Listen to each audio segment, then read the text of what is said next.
Yes, yes, yes, yes. What's up, MFG? Boom, boom, boom, boom, boom, boom, boom, boom, boom.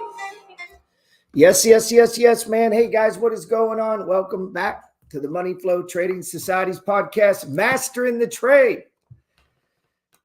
And we got a guest today. Let me put on the little banner here so you guys know who he is. Some of you may know him, some of my YouTube friends and MFG family. Maybe you know him, maybe you don't, but you should. You've probably seen him on TV.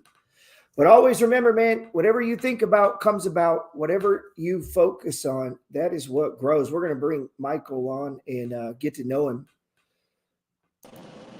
My man, can you hear me? Loud and clear, my man. Yes, yes, yes, yes, yes, yes, yes. Loud and clear. I had a little thing I wrote up. I was trying to fancy it that had shows you had been on and all this shit, and I left it in my truck. I mean, they can all go to my IMDb and check it out. Yeah, I went there and I wrote it all down. I was like, Michael's appeared. If you ever watch Jordan Peterson, he does like this intro for people, and like almost every time they're like, wow, damn, okay. I love it though. He pumps them up. It's good, man. It's good. Well, we got to celebrate the little things, right? As always, I appreciate the love. Yeah, man, we got to celebrate our wins, right? That's right. That's right. Yeah, because life can be full of a lot of losses, man. And I think I got us on Instagram for a minute. Hey, guys, on Instagram, we're on YouTube, man, and this will be saved. I like it better on YouTube. You can watch it on your TV. Go back and watch it live on. So, Mike, one for the few that don't know, because Michael's is in the it's quiet. Hey, is there any way you can turn your mic up just a little bit? Me? Is that a possibility? Or get closer? Put it by your mouth, bro. I could probably bring it closer. There you go. Get it by your mouth. Nothing weird by that, bro. Just I can't help it. I'm perpetually 14. How is it now? Is it still jacked up? No, it's pretty good. Maybe just talk. I mean, mine is pretty loud, and I talk loud anyway. I learned that from Andrew Tate, man. Take over the room. That's right. That's one of the things he talks about. If you ever watch, he does talk loud as fuck, man. It's crazy. I listen to him. I think his content is great. I like old Andrew. But yeah, tell these guys what you do, man. Trader, how you got started, how you met me, man. That's the best part. But that was definitely a part of his life, meeting me. And then, you know, I met people that then led to, that's how one person can start what they call it, the butterfly effect, right? And change the whole generation, man. That's what we're trying to do. It's that whole like 6 degrees of separation, right? Oh, man. Well, first and foremost, for people that don't know me, I'm a provider in the Wealth Squad. Chris Johnson is the owner of the Wealth Squad, and Chris was Gerald's protege, his student. Chris came to him and was like, yo, I've got $250,000 to invest. Show me the way. He read his book, did really well, then started the Wealth Squad. And so now I'm a provider in there, but I'm also an actor. I'm a producer. I try to write. I'm a lover of life. Yep. I'm a dad. I got two boys, 18 and 16. I've lived 1,000 different lives, man. I was in the Navy for five years as a chef. Played sports my whole life. You played basketball, right? Like you played in college. Yeah. Tried. Yeah. I tried. My first real love in sports was wrestling. Wrestling, I started really young, and I did really well in that. And then, you know, as time progressed, I got into basketball. And then I didn't really develop in basketball until I joined the Navy out of high school. And then from there, I was just playing pickup with a couple of guys who were actually really, really good. They kicked my ass. This was when I was in A school down in San Antonio for culinary school for the Navy. And I was playing with those guys, and he's like, man, it was two brothers, man. And they were like, yo, man, you're really good for a white boy. you should pursue basketball. I was like, are you going to go to college? What are you going to do? And I was like, man, I don't know. I have no plans. I had no plans for basketball, but those guys, shout out to Kenneth Rozier and Smitty. They really actually like lit a fire under me to actually take basketball seriously and work on like trying to get recruited and all that stuff. So I tried to get recruited in the military. I got recruited to Southern Illinois, and I didn't take it. I didn't take it because I was going to school in Hawaii for business at the time. I was stationed there, but I was playing basketball with their team, BYU, up on the North Shore, and I was like, well, let me go and try to play basketball for these guys. Right. That coach cut me, man. They cut me all 4 years. I walked on, said I couldn't rebound, I couldn't shoot, I had no athleticism. I'm like, man, what are you talking about, man? This was like a D2, D3 school, D2 school. Yeah. And I had the interest of the coaches at a D1 at Southern Illinois, the Salukis, the year that they went to the Sweet 16. Whatever, man. Didn't work out for me, but that life of athletics for me has served me my whole life in everything that I've done outside of that, with trading, with being a dad, trying to be a good sibling. I think it's just been a teacher of life for me. So I attribute all of that. And then that, as I moved to New York to study acting at the Actors Studio Drama School, where I got my master's degree, right out of the gate, I started working on a lot of TV shows in front of the camera and behind the scenes. And that got me into endurance racing. Did you do that in high school or some shit? Acting? No, I didn't. But my dad was a long distance runner in college, and so I guess that's where I got the running genes from. I hate running, man. Yeah, I used to do long distance running too. I know, you're a beast. I always hated it, and then I used it to get through PTSD. To be honest, well, and that's the thing, right? Is that you do it because you realize it's just you versus you out there, right? You've got thousands of runners around you, but you realize it's just you versus you out there, and it's just you and your own demons, and just really seeing what you're made of. And then, some people are like, well, there's other ways to see what you're made of than running 50 miles or 100 miles. Yeah, there's other ways for wimps. There's other ways. That's right. But one thing I got out of running, it's a player eat player game, like trading. Yeah. I mean, at the end of the day, it's kind of like being on a team sport in golf.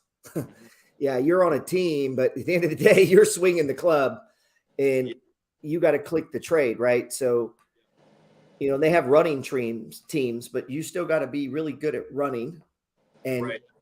And so even though they're a team sport, they're also something that you do yourself, and you have to be accountable. And to run really far, all it is one, you have to have the mindset that you're 10 foot tall and bulletproof. Most people have very weak confidence.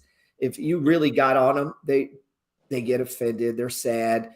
They're overloaded with emotion and stress. Everything about life gets people all fucked up and down, and what I realized is like pain is an option. Yeah, I'm in pain. Okay. It's cold. Okay. Let's get it colder. Like it's hot. Cool. Make it hotter. And I just began to realize that I can actually control, even though I am hot, and even though I am suffering, even though I am losing, I don't have to talk like that. Right. And so, I'm like, that's where my fuck it. I don't give a fuck. Take it to zero, man. Fuck out of here. You can't press me. Right. That's what I'm saying. There's a lot of dudes in here. Dude, if it was raining, that fucked their day up. Yeah. I don't give a fuck if it's a tornado, man. If we're going, we're going. That's right. So there's nothing that can upset me in the market. There's nothing that surprises me because I'm going to see it on the chart. It's like, oh, it's like, no, that's what it does. And so once you know the pattern, right? I mean, that's life. It's a pattern, man. Yep. It's funny, man, because the things for me, like the people that are in the Wealth Squad with me, they always talk about my patience and how great it is. And I don't panic on trades. That's because you're a winner. Well, I also say I have the patience because my parents forgot to pick me up from school. Yeah, there you go. See, that's what I mean. Like the bad shit's what makes you tough. That's right. So if you go around like, oh, I only work out indoors.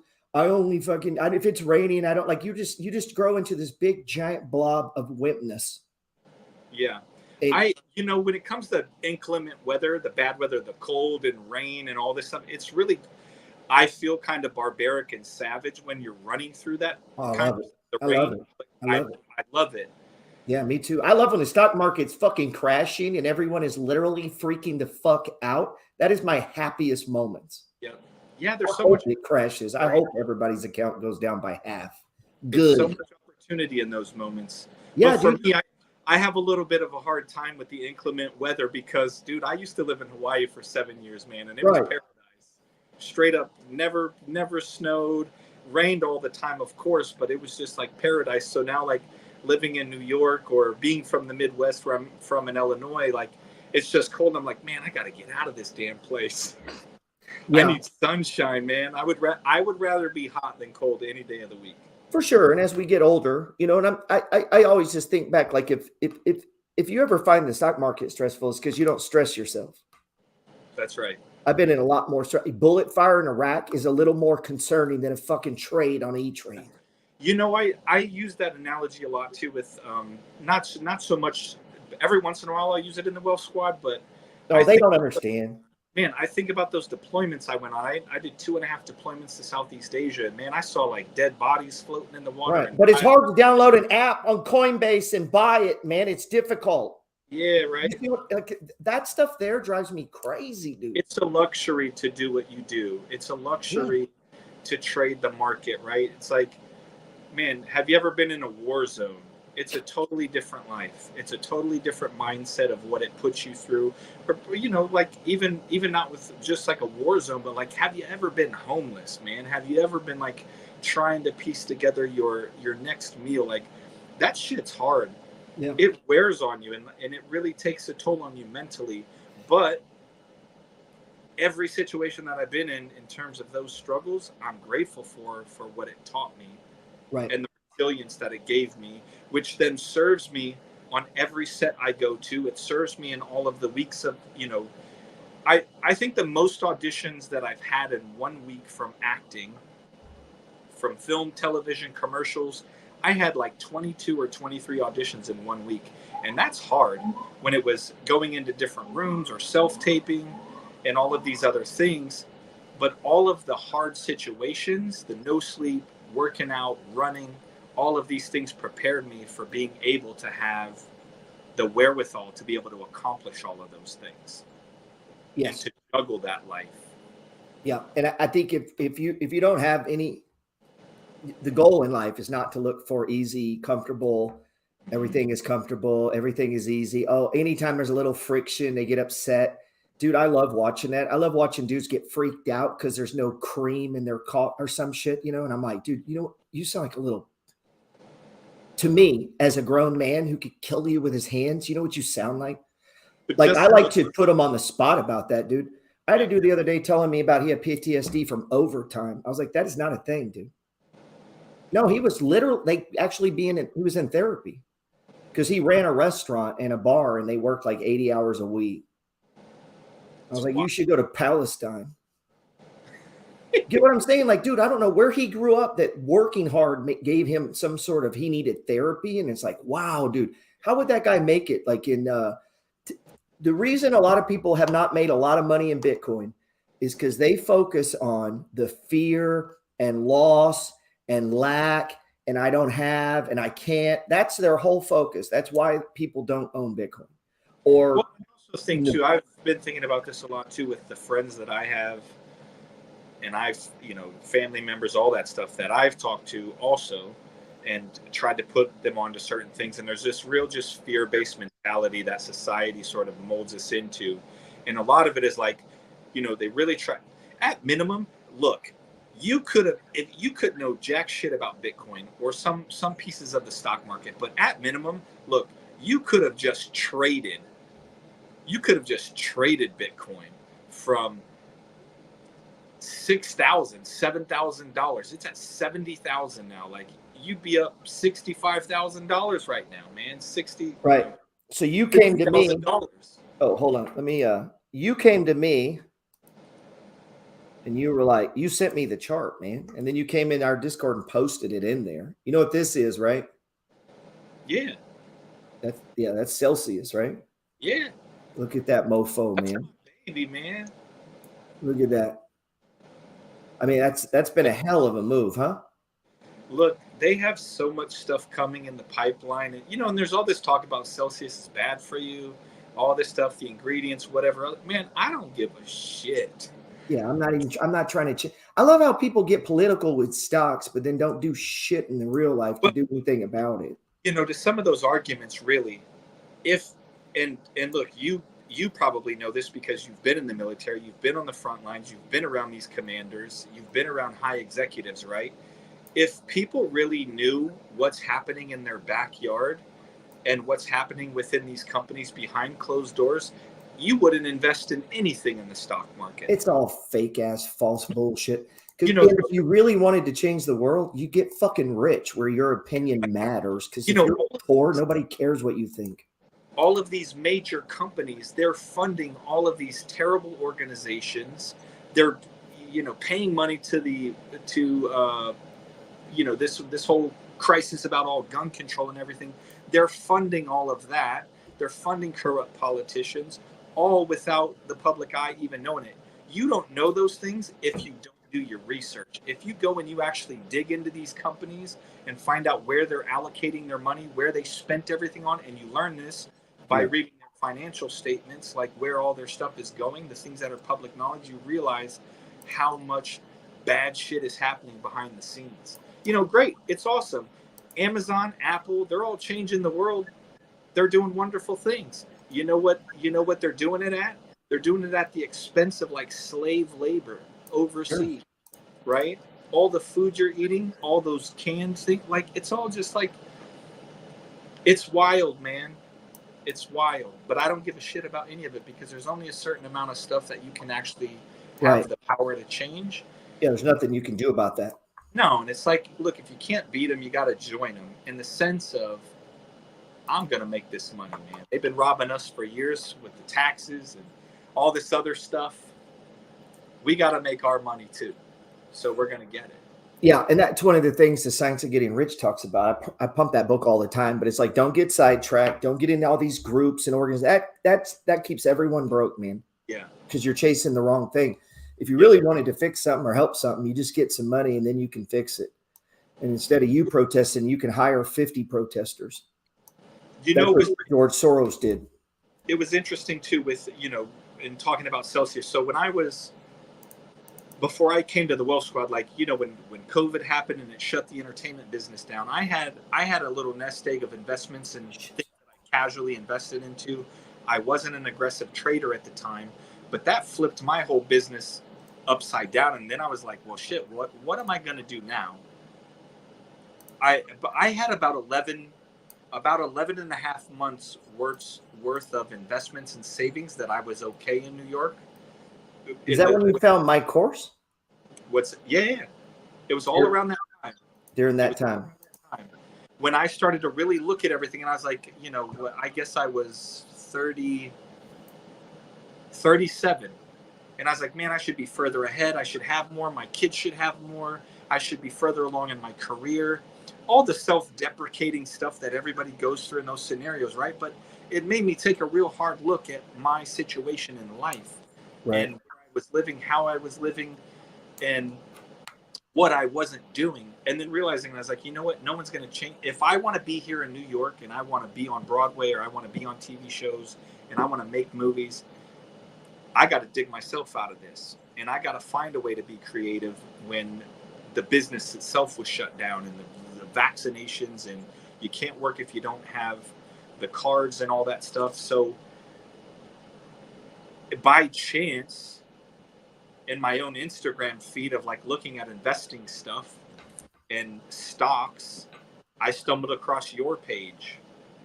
And then I started stumbling across, and then I stumbled across Chris, and I was, and it was two very different personalities, two very different lifestyles, two very different approaches. Right. One, I was like, damn, who's this guy who's cussing at everybody? I love this guy. I love this guy, man. He's telling people that, it used to be so funny, man.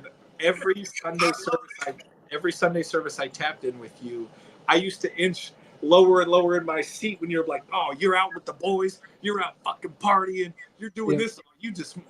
You must want to be poor, man. And I used to just go lower and lower in my seat, like, damn, Gerald's talking about me right now, man. Yeah. And a lot of times I was talking to me too, you know? Yeah, and then I stumbled onto Chris too, and I really latched on to both of you. And I remember DMing you. I can't remember the exact message, but I was just saying, this guy is giving all of this free game to everybody. He's asking for nothing. He's not pushing any of his products. He's just out here educating people, trying to change their life. And I was like, man, I rock with this dude. And that was you. And I saw the impact that you were making, and I started listening to the little things that you were saying within the money flow, the 4 different stages of stocks. And man, I caught on to that, and it really resonated with me. And then I stumbled into Chris in the Wealth Squad there, because you had talked about him, about Chris being your protege and that community. And I just joined there just as somebody else who was passing along life knowledge, things I learned along the way. I was 37. I was married for 7 years, divorced, 2 kids, Navy life, athletic life. I had a whole lot of wisdom I just wanted to give. Right. And being on all these movie sets and working with celebrities and every major network and dissecting scripts and producing shows and writing content and being creative, I used that and watching game tapes as an athlete. I looked at that within the stock charts, and man, I can't explain it when I see it, but when I see it, man, I just pass the breadbasket just the way that you do. And it just becomes one of those things where when you get it, you get it. Right.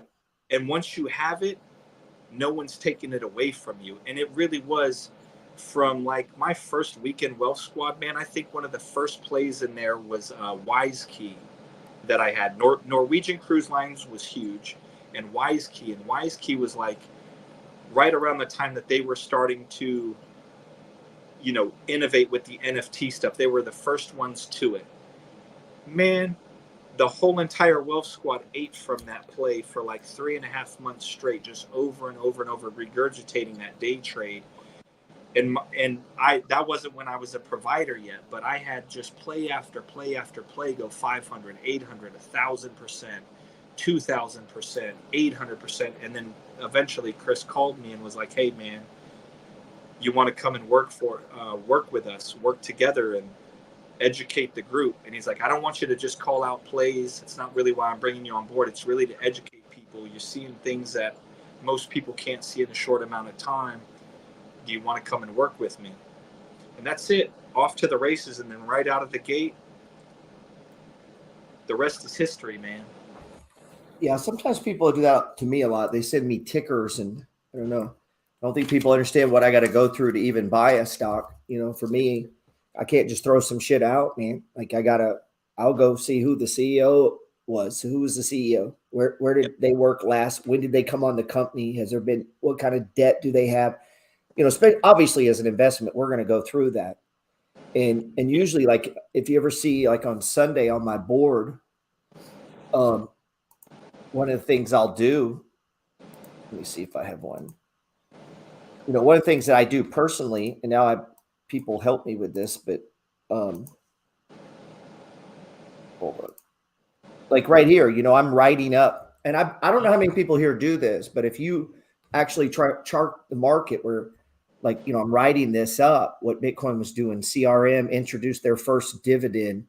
You see, so as I'm going through here, I'm following almost everything in the market, at least from a big picture. You know, then log in all my trades. And then this is my homework for like, so this week I received $3,247 in dividends. Well, that can help me, you know, think through. What's that? It's gangster. Yeah. It's honestly only gotten this big in the last 2 years, man. 2 years ago, it really started to bang where I might have $1,000. It's like, wow, you know? And then what happens on that curve is it starts to grow exponentially. And what people do when they're my age, when they're 54, anybody here that's in the MFG can tell you honestly, if they've ever been to my house, you're going to see these whiteboards. You're going to see, I have one in my living room in New Orleans. If you go in Chris's house, what do you see in the kitchen? the old white. What's that? The white. Computers. I remember walking into your house for the first time. I was like, "Yo, is this really the money flow? Like, this is the den. This is the compound. Am I really here right now?" Yeah, and we're playing for real, man. I'm trying to get rich out here, and you everyone starts with not much, and they're not going to make you a star basketball player unless you're a star nobody. Meaning you got to be a star and play and attitude, and then they notice you. And trading's the same way, meaning you got to trade great, even if you don't have much money. Because if you can't trade great with a little money, God ain't giving you a big money. Like, it ain't happening. So when I met Chris, he was making more and could trade more than me. And yet I'm way ahead of where I started. You know what I mean? I'm a multimillionaire. But if your numbers this isn't a numbers game, it's fractal. You could be a great trader and turn 1,000 into 2,000 and do it in a way that was amazing. Okay, cool. Keep adding, double that, keep adding. All of a sudden, now you get enough money where you can do. And then there's things like I was trying to show, there's stuff I do I don't talk about because I don't trust the peanut brains to do it correctly. Right. They could hurt themselves. Well, it's a lot too. It's hard as a provider, right? They got to stack up knowledge. Yeah, your community with the money flow, my community with the wealth squad. I mean, it's hard sometimes. We can't really say the things that we really want to say because of those people that you just talk about, the peanut brains who actually really take it word for word and don't manage their own expectations, their own risk, and they just get reckless with it. So it becomes a lot of pressure on our shoulders too of how to explain things. Not necessarily watering things down, but just being real careful with things. I know that the SEC was trying to crack down on a lot of discords too. So it's right. I got 2 subpoenas last year from the SEC. It's a little wild, man. If most people, if they got a subpoena, that's the last time you're hearing from them. Right. I don't give a fuck, man. Buy Bitcoin. Put me in jail. Buy Bitcoin. I'll be in that motherfucker. Buy Bitcoin. But you know what? I got friends who they sell theirs because they have a little trouble. I'm about to go to prison for this shit. I'm not selling anything, man. You've got to put some pressure on yourself. You can't talk like that and act like that and be like that if you don't put pressure on yourself to be the kind of person that can handle that kind of shit. Yeah. So I have 17 houses. I know dudes that get freaked out because they got one house and the roof is leaking. Try having 17 of them, dude. And we're day trading. And we're working. And we're writing. And now it's Friday night. What am I doing? Yeah. I'm rich. I ain't got to be on here. I really appreciated the last time that we spent together when we went and we toured all your properties and did the walkthrough. I mean, that was like we did that almost a half a day going through all those properties. And then, just. And you didn't ask me either, did you? I said, let's go, man. I just wanted you to see so you knew for sure. Like, I wanted you to leave knowing, okay, 100% legit. That's what I wanted. Well, the thing is with me, and you already know this, is that, look, if Gerald's in, I'm in. Yeah. If Chris is in, I'm in. Like, there's people within my tight circle that know I'm gonna rock with you, man. I'm gonna suit up. I'm gonna go to war. I'm gonna go on the front lines with you no matter what. I'm pulling up. What happened? How do you? Because one of the things I fear is giving people my conviction, because it's hard if you have my conviction because I have it, and you don't have the diversified part, the other asset part. There's times where I can say, yeah, I don't give a fuck, take it as there, because if it went to, it ain't gonna hurt me. Yeah. So I've built up some things. I'm not all in, 100% all in on Bitcoin. So I can have courage in it because I'm diversified. I have other assets. I'm making money. And so if you set your buckets up correctly in a sell-off, in a crash, in these things, you not only can stand there in faith and confidence, but you can have courage. You have a strategy, you have technical charts, you understand, you have money, you're out of debt. You can now execute. And one day an event could happen and you click the button at the right time, one day, and it changes your life. Yeah. I bought silver at $5, wrote it to 50 in a triple leverage fund. That's thousands of %. Pulled it out and bought a house. Well, I always tell people too, it's with the stock market rotation, right? there's seasons to the stock market. Every sector has a moment where it just thrives and it goes crazy. And it's the same with us in the stock market. We have seasons too. Our time is coming where we're going to have that season where it thrives. And maybe where you were 6 months ago, all in on dividend stocks, is a different season than what it is now in terms of how the economy is changing or whatever's shifting in the market, right? And so you reallocate and you redistribute based on the season that you're in, and also based on the season of your life that you're in and the things that are happening. Hell yeah. You know, so you have to be willing to make those adjustments. And it's just like with sports too in general, is that welcome to New York. Hell yeah. The purge. Welcome to New York, man. Hey, let me pause you real quick for just a second. Okay. We hold on. Oh, no, go ahead, man. I'm sorry. I was gonna try to bring in, but it wasn't set up. I think just with seasons of everything is that you got to be willing and open to pivoting, and you have to have the patience to do it. It's just like with sports, like everyone's got that plan, but going into like a basketball games are won in the last 5 minutes of a game. Oh yeah. Right. So it becomes all about, and it's the same with, you know, football and all that stuff. It's all about the adjustment. You can have that plan in place, but what if they send the defense? What if they shift over to the side of the court that you weren't anticipating before?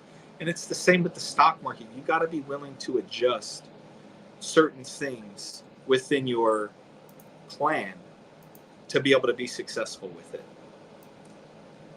I don't have my right glasses on. So anybody in the MFG can get not all my charts, but I have a whole bunch of them that I mark up daily. Trades that I'm working on. Are you trading any crypto right now? No. Okay, I got some. I don't really mess around with crypto, man. I have Bitcoin. That's it. I just keep pumping money into that. I don't trade it though. Right. I just trade stocks and trade options. That's it. Yeah, and you need your lane. I'm you know, it's my natural go-to. You can ask anyone that knows me. I'm doing 20 things at one time. I'm actually writing 3 books. I'm reading 4, and I'll swing trade, day trade. I mean, I like to do lots of things. Did I have a hard time finishing 1 book?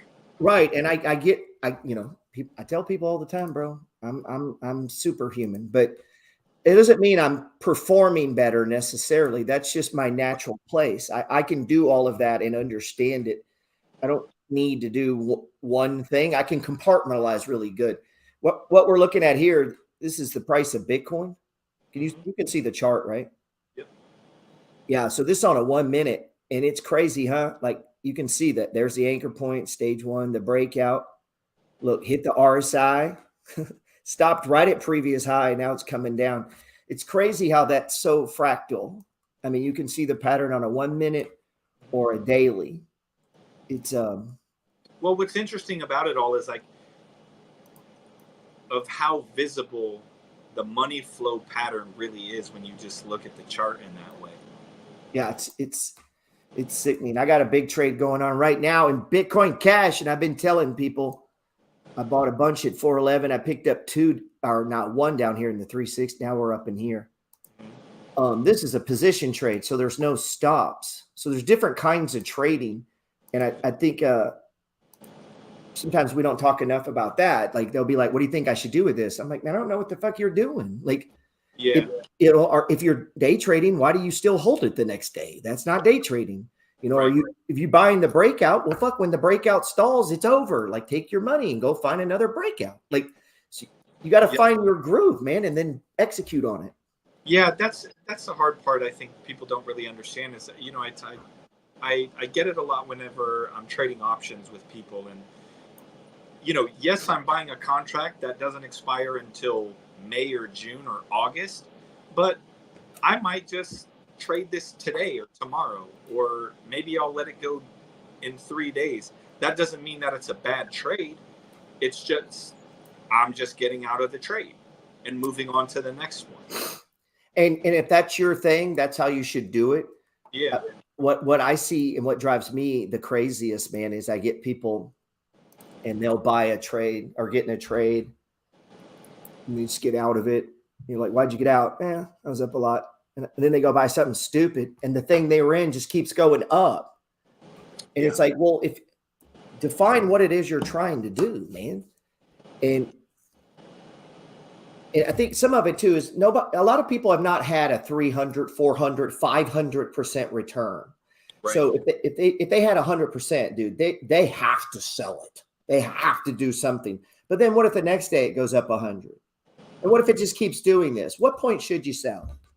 Like if you get something that runs, you got to, and I don't know when to tell people that, because like you said, if I'm momentum trading, then I'm not thinking about what I just said. I'm thinking about catching a momentum and getting out. I'm not, like you got to really define, and you can do more than one type. I have 7 trading accounts, and they're all doing something different. I have 9, man.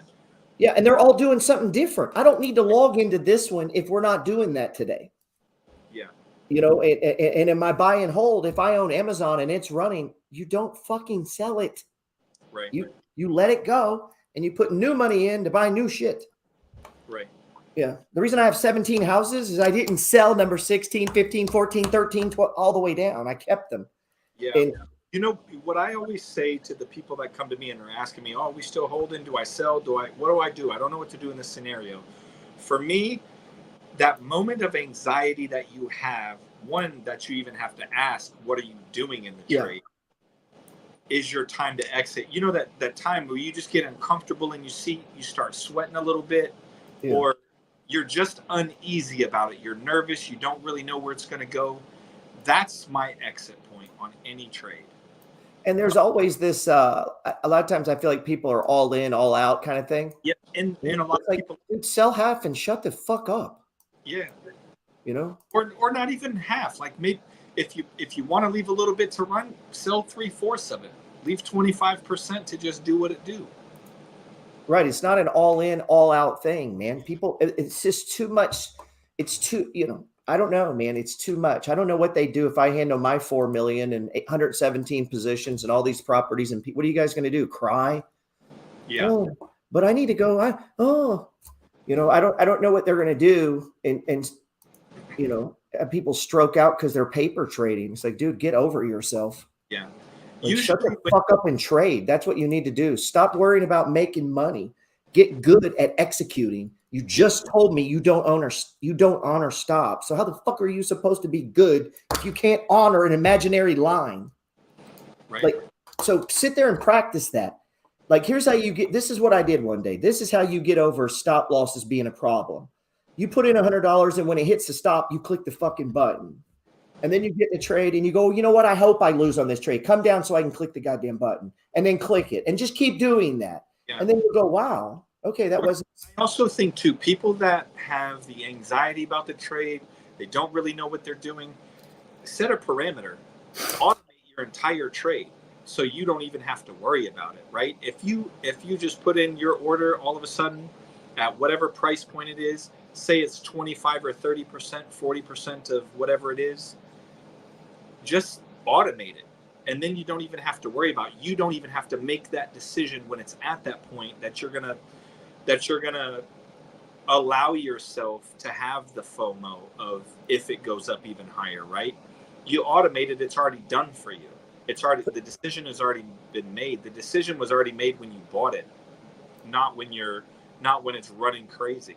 That's what I do. That's what I did early on when I used to get nervous about trades of whether or not I was going to stay in it or not. But I would just automate it at my price targets, and that was it. Because the truth is, you're never going to capture all the money that you need to from every stock. You're always going to leave some sort of money on the table. It's impossible to capture it all. And at some point, you just have to make the decision and decide, this is where I'm going to pull out part of my position. Yeah, that's a good strategy in trading and in life. So you see this here? Mm-hmm. We're at 68, 149. Mm-hmm. So that's a stage 2. You can see the lines crossing right there, man. What time frame is that? It's a 1 minute. It's real time. So here's anchor point. got in on the one, got the breakout, took half down. We come back, anchor point holds. So I put more on, right? So this is be how I would be playing it if we were doing it while we were talking. And like you're saying, I already know where I'm gonna get off. And where do you think my first target probably is? Just knowing me. I would at the top. Right. So we're gonna find that previous high, right? Yeah, I mean that's where I set mine too, right? And the 200s there, right? Yeah. And then the RSI. I always figure if you set it at the 200, you're looking at from the point, you're probably looking at 3 to 6 months for it to get back to the 200 day. If it happens sooner than that, great, good for you. But if it doesn't, you've already set yourself up to where you have the patience already that you're going to be waiting 3 to 6 months for it to even to return to that. So it becomes a low risk trade in my eyes. Yeah, and if you have some of those trades, and then you have some that if you feel like you have to do something, that's where you can start shorting them, or not shorting them, but doing some like momentum type trades. Right. And so by spreading out the type of trading you're doing for that type of money, you spread your risk, your talent, your interests. I want to show you this one. I've been holding this stock for a long time. Oh, so I'm in this. We're in the bank trade right now. Let me see. The banks are going crazy right now, man. I know. I've been buying up some SoFi, man. I bought 300 shares today. Every screener I use, it's banks and it's energy, and there's one more. Oh, the biotechs. The biotechs are going crazy too. I want to get into some of them, but I'm like, nah. Yep. So here's one that we've been doing. So everything you just said is true. So that's how we track it. So Gilead, and you can see the perfect money flow pattern. Yep. And the ex-dividend days this coming week. So you'll qualify for the dividend. So people are going to buy it running up into it. And it's undervalued by like 30% because all the biotechs have come down. They got crushed, but now like in the last 2-3 months, I guess really since they started kind of going crazy at like right around Thanksgiving, they just started taking off, all of them, just coming out of the woodwork. This is where we traded it with PIL, the 3 times leverage fund. Mm-hmm. So picked up some, right? Look at that. Look at that doji, perfect doji right there. So even if you tried here and got busted out, it came right back into the box, which in my opinion is the most bullish pattern. Mm-hmm. What you don't want to do is this happens to you and then you go, oh, and you start looking at other shit and you don't notice this came back in the box. And so I'm waiting on that. When I get busted out, I expect it to come back because if it does right there, those are my biggest runs. And we've been in this, I've been in this trade now, 3-4 months, and just now got out. We'd already taken almost all the money off, man. Mm-hmm. But look at that. Look at that on there. I mean, even if you're taking a $500 trade, you turned it into almost $1,000, dude. A little less because we're taking it off as it goes up. So it's a little less than 1,000, but I didn't have it on the stage, did I?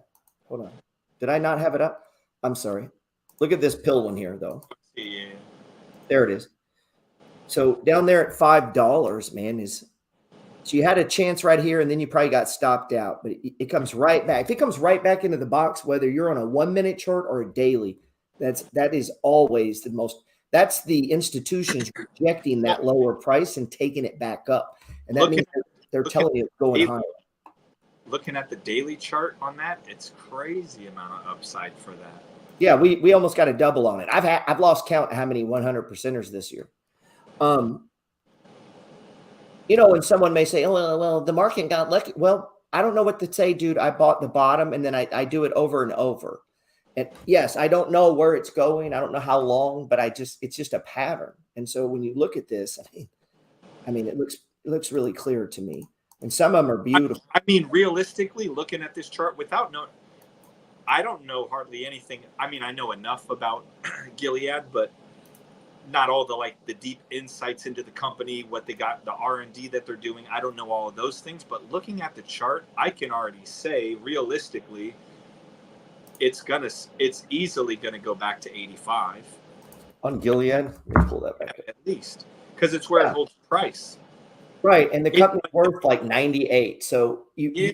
the fundamental value is ahead of the previous high, bro. Right. And it's a blue chip dividend stock, and it's down because the sector's down. Yeah. So I hunt these, man. And I'll buy these kind on margin, on borrowed money, because of the dividend, the blue chips quality, and the fact that it's so down. And I just put a stop. I mean, if I'm trading somebody else's money, you just got to be smart. What kills people with that is they don't do it smart. You know, they buy a bunch of penny stocks and shit, and then they don't have a stop loss. And then forever they're like, oh, I don't do margin. And it's like, well, you could not be a dipshit and learn some skills. And I mean, yes, you can, bro. Like, you can use it smart. I was showing today on there on $52,000 account. That's a margin account. I have it all in fixed income. Well, not all, but a lot of it's in fixed income. The margin's on fixed income, which is what they put old people in, right? Yeah. And then that pays drips. And then I day trade during the day because they give you 4X on that account. Yeah, it's wild. So I get paid to day trade. There's so much opportunity if you just really know what you're doing and you study the material, the money flow. There's so much opportunity. It's wild to think that there's over 7,000 stocks in the stock market, and every day you can show up at 9:30, hit a lick from 9:30 to 10:30, and go enjoy your day. And you don't have to know all of them. No, there's you just said, like, I'm not really into crypto. You don't have to be. No. If you like, you don't need to be when you're picking. Like here was one of. Let's see, pull Celsius back up. Okay, well, that looks like mana. I mean, that, you know what I'm saying? That's a double. Just what the coins did. So you don't need crypto to double your account or be a good trader. You know, you don't need that. You just need to have stocks you follow, have your pattern, have what's your entry? You need to know your entry, your exit, right? And that should be if it's moving against you or in profit. And then, you know, if you're in a buy and hold account, you don't need that. You don't need a fucking target. You're investing. You just hold it. And then in my swing trading, what I did with Uber, I didn't want to play the ups and downs. I don't give a fuck about that with Uber because I know this company is going to the fucking moon. So like Bitcoin. So I'm just buying stage ones. I'm not trading it. Yeah, and that's the same thing too that I really looked at with Celsius is like going back to my background of when I was, you know, producing and coming up in the endurance world. So I started behind the scenes in television in the endurance world when I was producing for Tough Mudder. I was producing there. I was helping produce and production manage and all this. I'm literally doing everything for this show. I was doing their World's Toughest Mudder. And from there, I started to see Celsius infiltrate that whole entire community. And the endurance racing community, the obstacle course racing community is massive. And so at the time, it was like Red Bull, Monster was sponsoring all these events, and it was probably the same for all of the events you did. And I saw Celsius come in and just take over. And I was like, what is this company? What is this product? And then I tried one, and I was addicted to it at that point. And then learning that there was a stock that I could trade publicly, and I caught it low. I first invested in Celsius when it was $34, and then, you know, a year and a half later, it runs up to $212. And nice, wild from there. And that really was the workhorse for me for the cash flow to put into other dividends or to use that, you know, to take another 1,000 and put that into options to then double or triple that. Nice. And that's how it's been for me for the last 3 years. With Celsius. Celsius has been my strongest workhorse for cash flow following the money flow since the 3 years that I've aggressively traded. And I've just used that to just put into other trades. But as a company, it's massive in terms of where their pipeline is. And especially with Pepsi taking over that 8.5% stake in the company. And then Lewis Hamilton signing the Ferrari contract, which is huge. There's so much coming in the pipeline for that company. It's wild. I said when it was $56, it's going to be $100 by summer, and here we are. It's already at 90. Yeah. I said 60 on Uber. Now we hit 80. Yeah, it's like when you see companies that are just they have value, or they're just building. If even if the company doesn't have a tremendous amount of value, right? Because you could debate that with Celsius. What value does Celsius really provide anybody? If they're talking about all the ingredients and all these other things, great, it's an energy drink. But when you look at their company as a whole, their management company, the innovation, the sponsorships they do, the partnerships they do, there's a lot of things that they do for the communities. And so when you have those other elements there on top of that, it takes the stock to a whole different level. And that's exactly what happened to Uber. It's exactly what happened to Lyft. And then it starts to get eyes on the market when people start talking about like buyouts and acquisitions, right? So it's just, you got to stay tapped in with it. And so for me, having the knowledge and the background of like being an actor and dissecting all these scripts and being a producer for television, when things have to move so quickly, you learn to dissect all of these little tidbits of information to put it together, to craft this world, to bring it to life. And it's the same way that I treat the stock charts, in the same way that I've treated my game tapes as an athlete. And it just combines into this world where it's like, dude, I'm really unstoppable at this shit. Yeah. Once you realize what's possible, man, it's like, wow, I don't know how people think about other things. I have a hard time sleeping. Yeah. And I just, I attribute it to you, man. You paved the way for me to really open my eyes up with how simple the stock market really is, and how simple the money flow really is. Like everyone's throwing all these, I'm going with this on my chart, and I'm putting this on, and I'm putting this wedge, and I'm putting this, and dude, the 20 SMA, the EMA 5, that's it. I don't have anything else on my charts, man. I get price action movement. I understand the money flow. That's all I need. I don't need anything else. They're like, what about the Fibonacci ratio or the Elliott wave grid? I mean, 24 years I've been in here. I've seen so much bullshit come and go. And every breakout, the 5 crosses the 20. Into conversation, drop the mic. Yep. And I think that there's good tools out there that really help do those things, and they make it easy for you. But it's just the same way that I say with screeners, right? Mm-hmm. You can put all these indicators on your chart. You can use all these screeners. But if you don't understand the data of what it means to put it on your chart and how it works and how it affects, sort of how it correlates to the price and how it correlates to the trend and the how sectors, it anticipates things, it doesn't matter what you in the business cycle, the ongoing feedback driven by recursion. True. It's like, you gotta know the fundamentals. It's just like with sports. You gotta know the fundamentals. Fundamentals always wins, and the fundamentals for me is the money flow. That's it. I love that, man. It makes me very happy. I know that you don't trade options as much, man. I know that you do once in a while, but look, I use it for options too, Gerald. And and there's modifications based on what asset class, because I have a friend that trades it on futures, and you have to change some things. I don't. I mean, some people don't, but I guess it could be your time frame. Like when I day trade, I add one more thing, and it's just a lower RSI. So, I mean, and like Mike said, maybe you're trading breakouts and you're buying there, and when it hits up in there, you're good, you're out. If and if that's what you're doing, then do it. It can fit any life, right? Any time frame, it can fit. Don't you think it fits into anything, man? Absolutely, fits into anything, your life included, right? Money flows life, man. It's the 4 stages. Hey, I'm gonna give them a stock. I don't want to hold them too long. What you looking at, GP? What stock?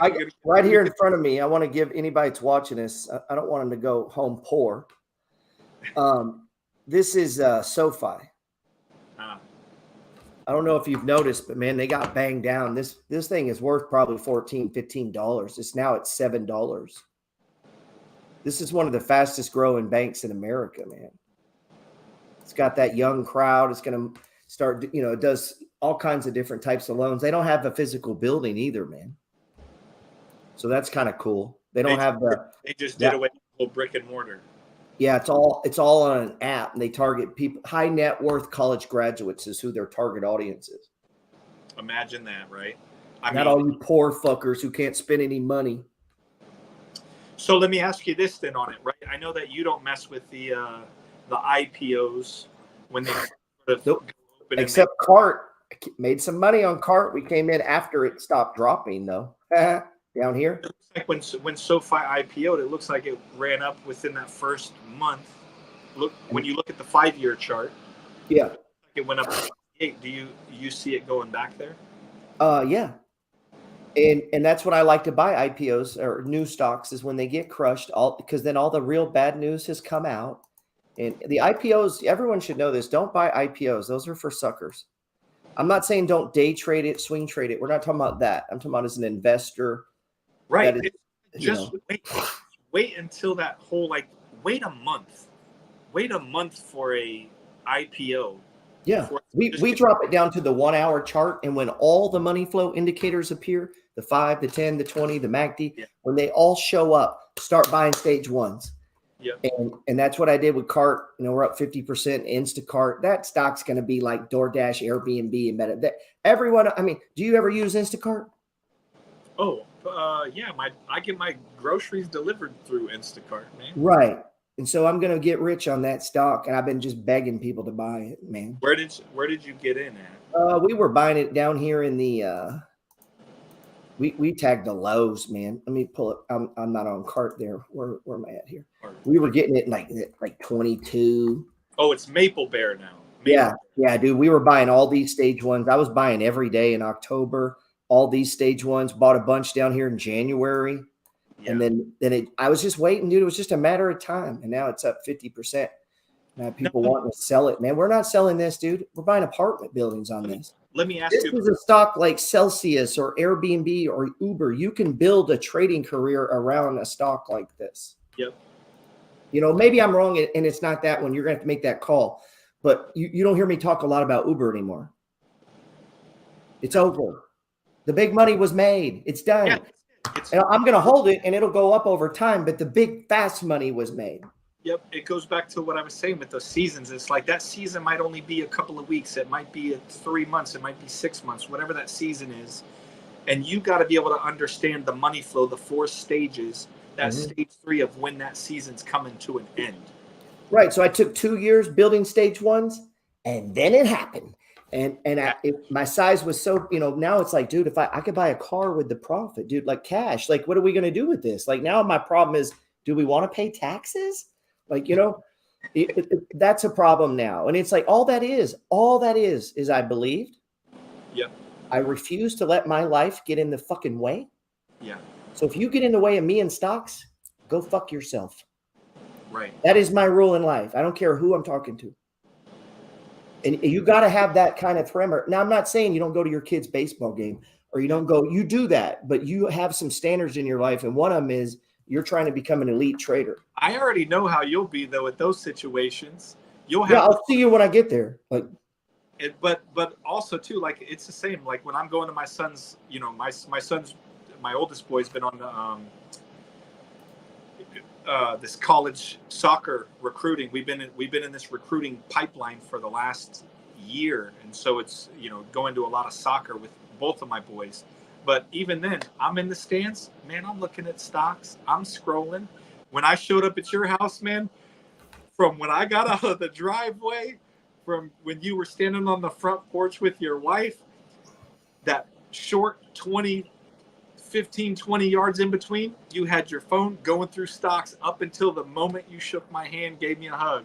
Yeah. We were looking at stocks. We were going to the bank, stocks. Yeah. I do that all day long. And I get other people like, oh, I can't. Well, fuck you. I'm better than you. Like, I'm not going to make excuses for being an elite investor or trader, dude. You just don't want what I want. Right. Or they're going to do it a different way, but they can't say they want my lifestyle if you're not doing what I'm doing. Well, here's what I appreciate about you too. And here's what I appreciate about Chris and the leaders that I follow. Like, I don't follow 10, 20 30 gurus out there. And a lot of people make this mistake of following every single person in the space. Man, my circle of the people that I follow is like 4 people. That's it. I don't listen to nobody else. I don't listen to the noise. I follow a select few people. You, Chris, Ian Dunlap, Wall Street Trapper, obviously, like 4 or 5 people. That's it. I don't listen to nobody else. I don't care. But the piece about all of these people that I follow, you, is that, yes, you talk about stocks. Yes, you talk about investing, but your life is filled with so much color and filled with so much life. And that parallels the success that you're having in the market. It parallels the success that you're having with the charts, right? And the positive attitude that you have every day. I know some people, like, they're struggling in their life. They have that negative attitude. So then they go to the market and they bring that over to the market, and then they just get smacked. And I'm like, I'm not surprised, because that's what your personal life is. Life imitates art, and art imitates life. And so when you can bring that positivity, that abundance of your personal life into your professional life, it does so many great things for you. I remember in acting, when I share this with you real quick, when I was in acting and I was going through a voice, voice and speech is a really big thing in acting, because it's about articulation and dialect and all that stuff. And it's about freeing that voice so you can relax. So there was a moment where I was really struggling with that, which affected my performance. And my voice teacher had said, Michael, what do you really, really love? And she used to always see how I lit up every single time that I talked about basketball. And so she told me, she was like, Michael, bring your basketball side of yourself to your acting. Bring your basketball side of you, your life, to you as a father. Bring that piece of yourself to the things that you're really doing, and watch what happens. Man, it changed my life. It's called the alpha code, man. I say the same thing to people within the market too. Look, the reason you're so successful in everything else in your life, Gerald, is because that passion that you have for stocks, you bring it to real estate. You bring it to your life as a family man and all those things, and to helping other people. People see that passion, and it creates a, just like you said, that butterfly effect, man. It's an avalanche of abundance for not just you, but everybody that you're associated with, everybody that's connected to you. All the abundance that comes to you goes to them too, man. And it's just such a beautiful thing, because I've watched it happen with you.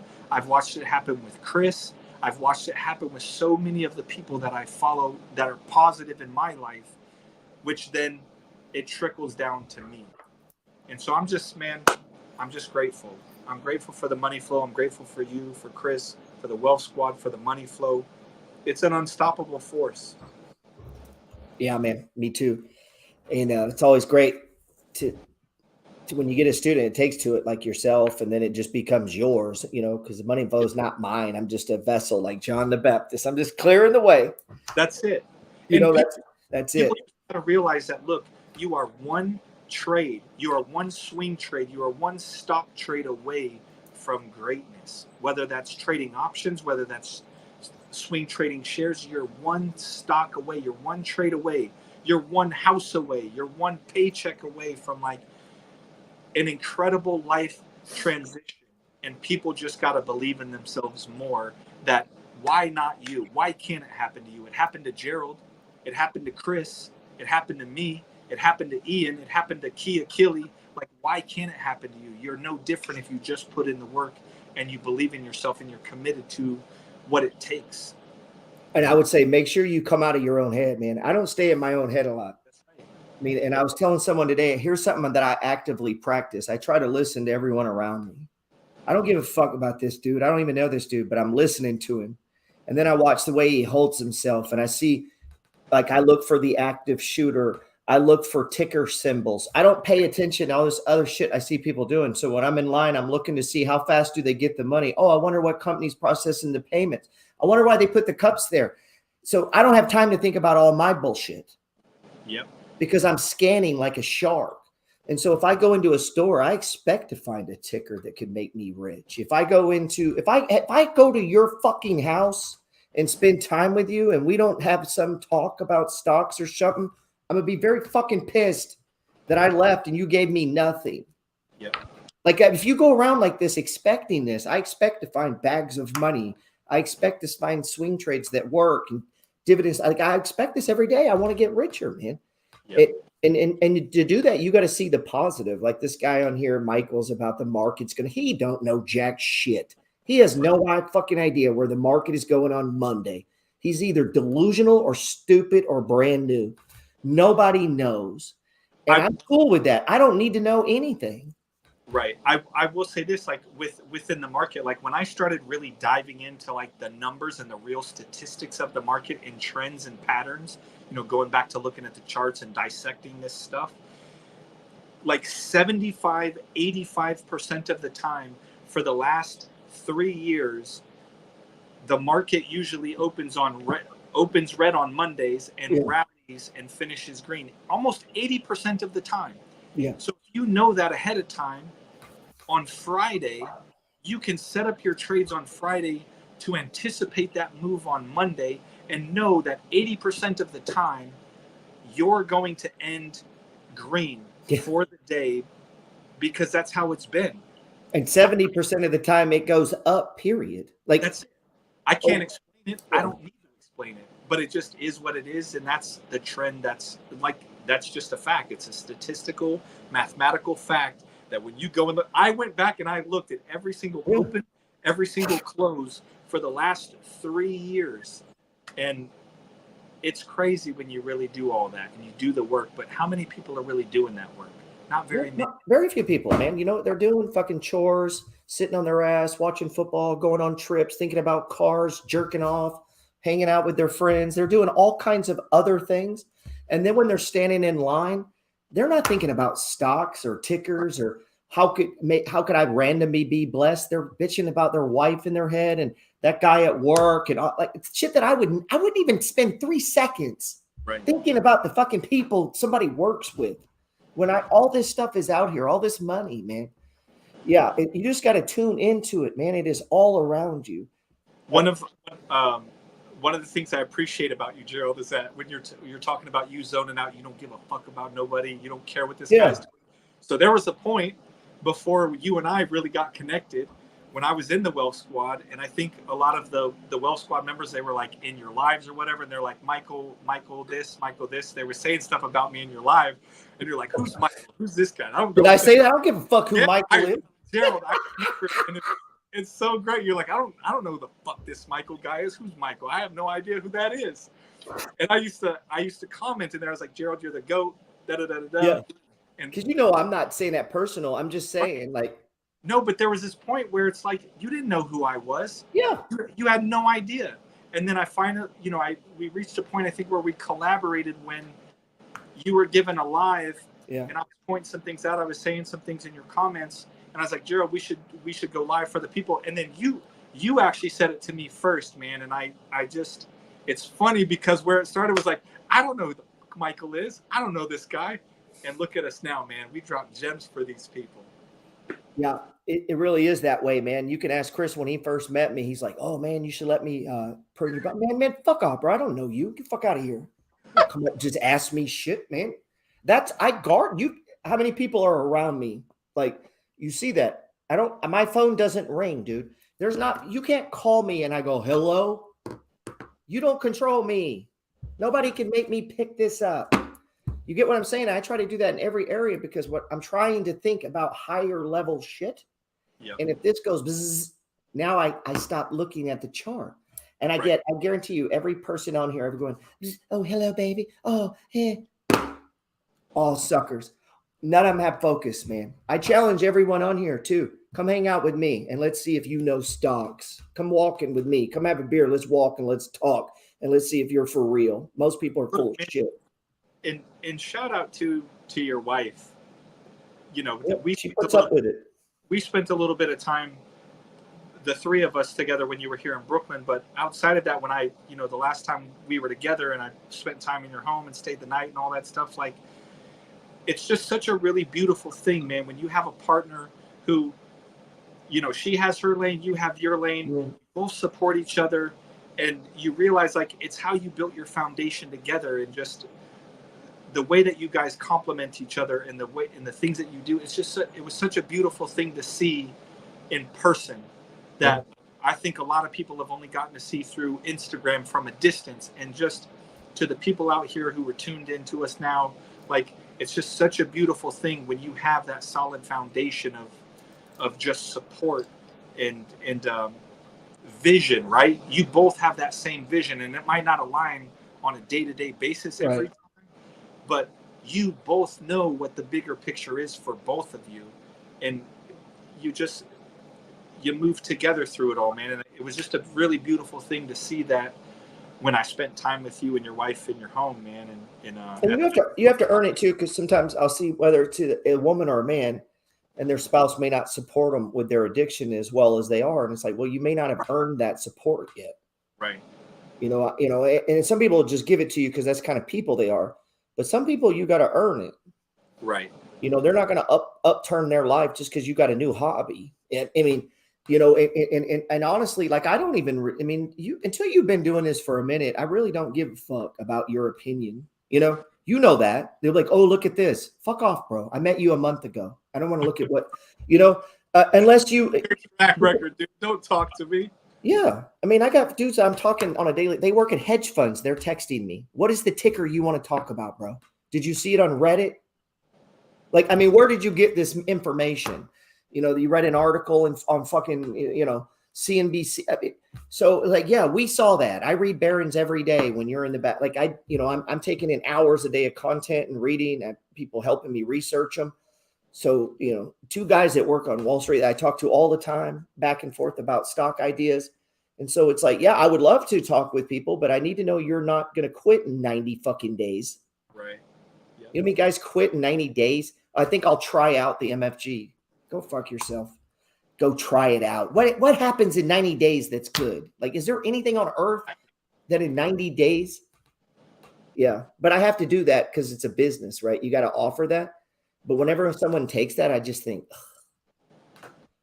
When I've seen it so many times in the Wealth Squad too, stocks and options, is that people will come in, want to audit the Wealth Squad or whatever. Yeah, fuck them.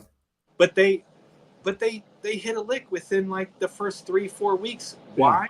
Because they did the work. They did the homework. If you're doing the work on a regular basis, it's inevitable. Your success is inevitable in the market. It is.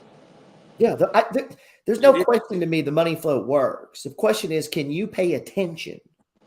Right. Because I can lay it over. I mean, I say this, all assets go up, right? So that's the basic belief of our system. And we'll have to wrap up here in just a second, but watch this. So if I believe that and I lay that over CART, which is a brand new stock, and I believe this for the next few years, but it's not just this stock. What? You're seeing it go up. We could lay that over Bitcoin. So if we believe Bitcoin that over time just goes up and, put it on a monthly chart, it looks like the money flow is true. Yeah. That looks left to right to me. And you can see the stage one and the run up, right? And it come down. There's the stage one. I mean, if you believed in Bitcoin and you had the money flow and you didn't, I mean, I don't know, man. God came to your house, knocked on the door, walked inside, and you were like, I don't know, man. I don't know if I should do it. Maybe I should just buy more plastic shit from Walmart and throw it in the trash. You know what blows my mind today? A guy can finance a car. Why wouldn't you finance Bitcoin? It's the most valuable asset in the world. I'm just using that as an example of a high quality asset, okay? Because that's one we all talk about now. How can a guy finance a car and not miss a beat? And it's going to fucking zero. It's just a matter of time. All these things. And I'm not against financing cars. I'm just saying the mentality here that you could put a vacation on a credit card, but you couldn't put Bitcoin on a credit card. You are a fucking retard. Yeah. If your brain can't make that switch, that you're financing lifestyle and nonsense, but when it comes to assets or things that could change your life, you can't seem to find the money. So people that have credit card debt don't get to tell me I don't have money to buy shit. Bullshit. You put all kinds of dumb shit on financing. You can finance the good shit too. Now, I can't tell people to do that because you can get in trouble. But when Bitcoin was 15.4, Chris sent me a text December 23rd or 4th, and I was writing a little thing, don't buy your little freeloading kids gifts, buy them Bitcoin. Yep. And he said, are you buying? I said, bro, I just took a loan out. But I can't tell that I can't tell my people, go take a loan out and buy Bitcoin. Right.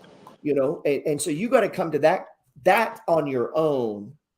I didn't tell Chris that. He came to that on his own. You came to that with Celsius. I came to it with Uber. And I've got 5 or 6 of these. And I don't want to, I have 3 new ones right now that I am that convicted in. I don't want to share them because I don't want people to jump on it because of my conviction, because sometimes we're wrong, you know. And why would I borrow? Because I'm always in. I'm not like, I don't have 50,000 sitting in savings. It's fucking ridiculous. I'm more, I don't know, closing in, it's over 4. I have like $90 in checking. I don't need money, guys. I need assets. You know, I keep my checking in Bitcoin. I keep the rest in the S&P. I think Chris keeps his checking in the S&P. Yeah. You know, he doesn't have like a 100 G's sitting in savings or some dumb shit. He has it in Bitcoin, in the S&P, and houses and shit like that. Yep. He might now that he's super rich, but it's been interesting with his whole style too. I mean, you know, he was heavy in dividend stocks before and building up those assets before he got onto the Bitcoin train. And I mean, he literally just sold everything. Have you ever had a $30,000 emergency? Huh? Have you ever had a $30,000 emergency? Never. Well, you should just sit on it just in case. Why would you want to put it in something that would go up 3 times when you could just sit on it just in case? This is people's mentality. And guys, if you're out there thinking like this, you need to unfuck yourself. Excuse my French, but you're fucked up. You don't understand the flow of money and how money works. And cash is not what we're after. We're after assets that appreciate or give us cash, because cash, once it's spent, it's over. It's gone. So we want assets that produce cash. You know, or I think the most that produce cash. I think the most I've ever kept in there, like checking wise, 15,000. Yeah. I was like, what am I doing? Yeah, I don't even do that anymore, dude. Now I'm like, sometimes my wife's calling me, hey, we need money in here, bro. Phone bills are coming out. Fuck those phone bills. Now you got to pay them, but I would rather, that is my problem, is covering bills, because I invest first. I've always invested 50%. I have since I was poor. I did 50. And then as you get more and more money, all of a sudden you make 400,000. You can get by on 2. You could survive on 200 and invest 2. And that's how Chris got rich. And you just got to make it work, man. I mean, and I'm not saying miss your bills. And my friend said he went overdrive. I'm not saying be irresponsible, but I'm saying I'd rather see that happen every once in a while because you're so aggressive.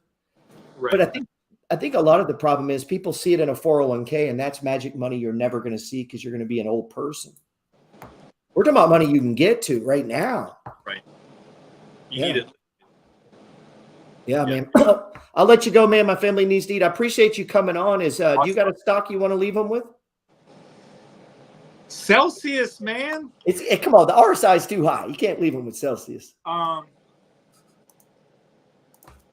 Maybe on a pullback, huh? I gave them SoFi. Yeah, on a pullback. Well, I was just trading options on LPG and Bourse one. Oh, you're watching the. I was watching these too. FLNG. This stock pays 12% dividend yield, and it's a perfect stage 2 or a B&B setup right here. See it? Yep. That's a shipper of LNG. Dude, how often are me and you talking? We're looking at the same sectors. Dude, almost every single time. Almost. I wonder why. Because LPG, PBF. I was looking at. I've been trading those. When the market took a dump, I was just trading options on those, and I just got out just because the market was turning a little bit. But I think that these are good swing trades. Yeah, the LNG has some interest. Biotech still have a couple. Mm-hmm. You know, I got into the utility trade when that set up. That's already run on everyone, though.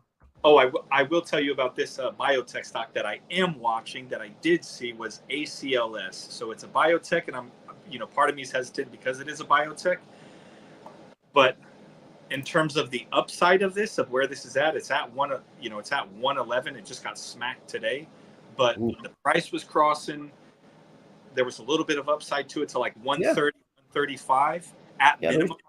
Okay, could possibly go there. So I'm actually watching this one. I don't know a whole lot about this company, but in terms of the chart, I have my eyes on this one too because of that high upside to 196.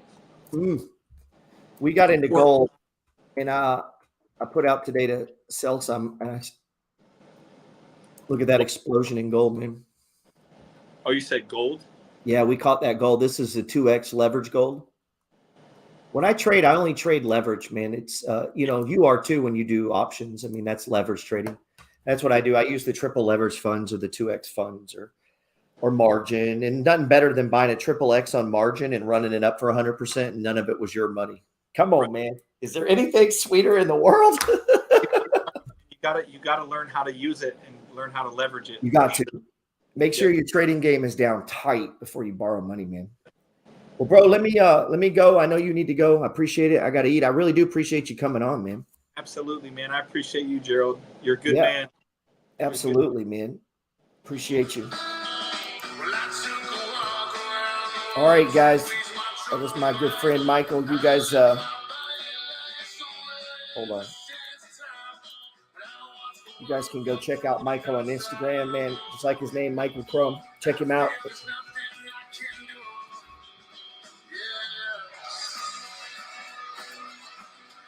Trim some of that gold on Monday if you're in it with me, man. And go read this weekend on SoFi. To the dark side of the moon.